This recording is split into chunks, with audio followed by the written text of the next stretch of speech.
Meow. So let me ask you the question here. I believe that God is all forgiving. God is willing to forgive just about everything, and that in the grand scheme of things, eventually we all get to have a chance at redemption, right? So, the question becomes, what if there's a figure like Satan? We don't necessarily have to say it's exactly Satan. This here is a big picture of Lucifer.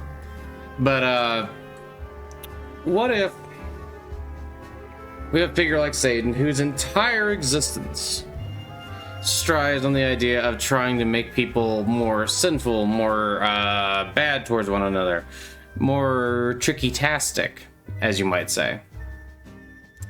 And let me tell you something. Just because someone's tricky-tastic doesn't mean that God doesn't love them. See, I think that God loves everybody, even Lucifer, and that God's extension of forgiveness and love applies to Lucifer just as much as anybody else. And that if there was an actual Lucifer going around doing all this stuff, then on some level it has to be permissible by God, right? I mean, I've never really bought the whole idea of, well, I can't say I never bought it, but it's been a long time since I've ever thought that the idea of good versus evil and like the angelic choir versus like the demons of hell made all that much sense. Typically speaking, people end up in their positions and end up where they are because something happened to them. People don't usually wake up one day and just decide, you know what? It's time to be evil.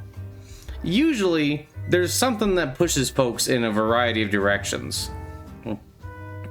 And perhaps some of these folks have an issue where they're just gonna have to play a spooky dooky demon for a little bit, or play, you know, kind of bad for a little bit. But ultimately, I don't really think that anybody is just completely stuck away from the light of God. The idea that hell is eternal seems to me, well, ridiculous for a variety of reasons. But one of the biggest ones is simply, what's the point? What would the point be in creating beings that you're just gonna send to hell for eternity if you already know where they're going? Like, if you're all-knowing, you would know, right? So that's kind of the whole thing. I don't really believe in an eternal hell. I just don't think the idea makes that much sense. I think that Christ will descend and save everybody, if we want to talk about it like that. Or, you know, MaKali is infinitely forgiving and everybody gets basically infinite chances to go through these things. But all that being said, even though we know that God's forgiveness and love applies to these people, sometimes we still gotta deal with them. So you gotta ask yourself, okay, but what am I supposed to do? Well, it's like Marcus Aurelius says, the antidote for unkindness is kindness. You gotta do your best. You gotta be willing to be forgiving. You gotta be willing to understand that things are more complex than they seem. That people usually have reasons for doing what they're doing. And sometimes those reasons may not make a whole lot of sense to us, but usually somebody has a reason for what they're doing. So that begs the question, what exactly are we supposed to do? Well, operating with forgiveness and kindness is one thing, but we also need to step up and be good examples for those around us. We need to, if we're Christian, live in the image of Christ. If we're Hindu, we need to think about Krishna and what would Krishna do in this situation, that type of stuff.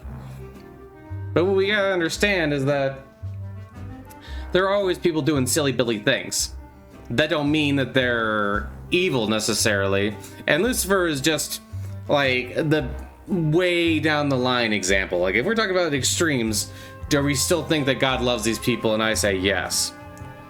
But a lot of people are nowhere near that bad and are just kind of like, you know, bad in the sense that they're kind of annoying more than anything. And some people do try to make things worse for those around them. Correct it. Do your best to, you know, correct bad behavior when you see it. And also understand that sometimes you're going to have to pick certain fights. Ultimately, if you're not exactly in charge of somebody, you can't do a whole heck of a lot unless they're like actually threatening people's lives.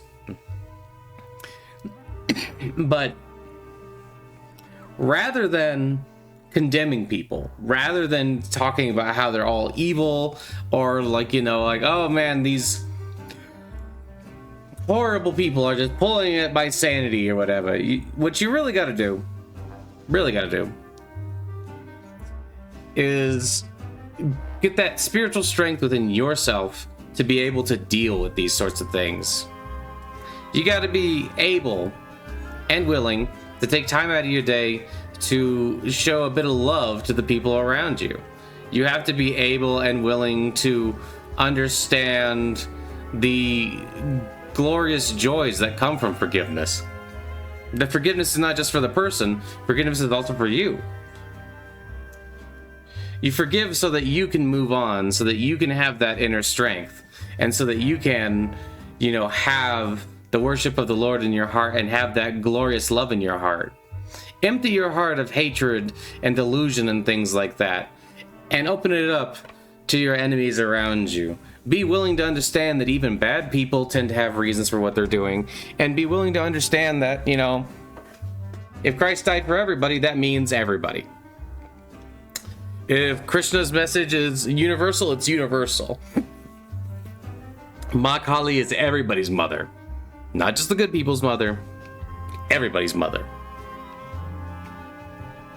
You got to be willing to extend an olive branch. Now, this doesn't mean that you just let them roll over you and do whatever they want. You still need to have certain boundaries. You still need to be able to pull yourself back. And also understand that if somebody is too difficult for you to deal with at that time, it is perfectly reasonable to occasionally just pull yourself back and not get 100% invested in every bad story that comes by. You're not required to do that. All we're really asking is that you keep your heart open, that you keep an air of forgiveness about yourself, and that you remember that the people who are suffering around you, and even the people who cause suffering around you, you know, it's just like the Buddha said, you know, there's suffering in this existence. The people doing bad things are suffering too. Does that mean that you have to, you know, give them everything and try to lift them up while there's still people around them suffering? It's like, no. You got to help everybody who's suffering as best you can, and you got to try and understand that sometimes people are silly billies. Know what I mean, Jimmy Dean? And, you know, in this life, we're trying to be stone catchers, not stone throwers. We're trying to be the ones that reduce harm. We're trying to be the ones that make things better. That's the important part. Spreading love and forgiveness is important.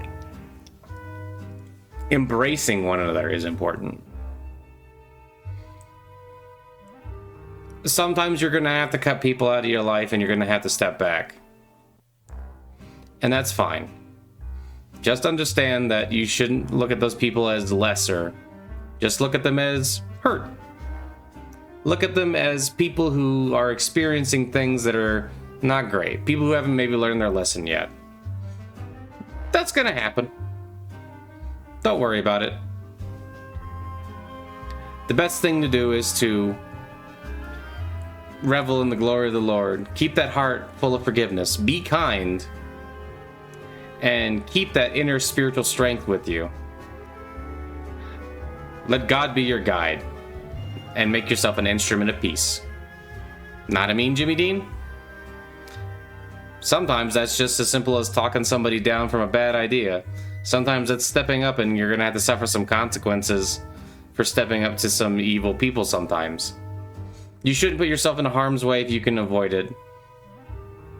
But I think in a lot of cases, if you go with your gut, you'll be going with the right thing. That's just what's on my mind, and I just wanted to share it. You know, I pray that if Satan is real, which I don't really believe in a Lucifer-type figure, but for every bad person out there who's having a hard time, or every person who's having bad thoughts and stuff like that, I pray that they have a great time. I pray that God opens their hearts, and I pray that they feel the spirit of forgiveness on themselves. The Lord loves you. No matter what's going on, no matter how you feel, the Lord loves you. Okay, that's all I had to share for right now. I hope you all have an absolutely wonderful day, and know that I love you and God loves you, and bye-bye, I love you, bye. Also, MaKali. Bye.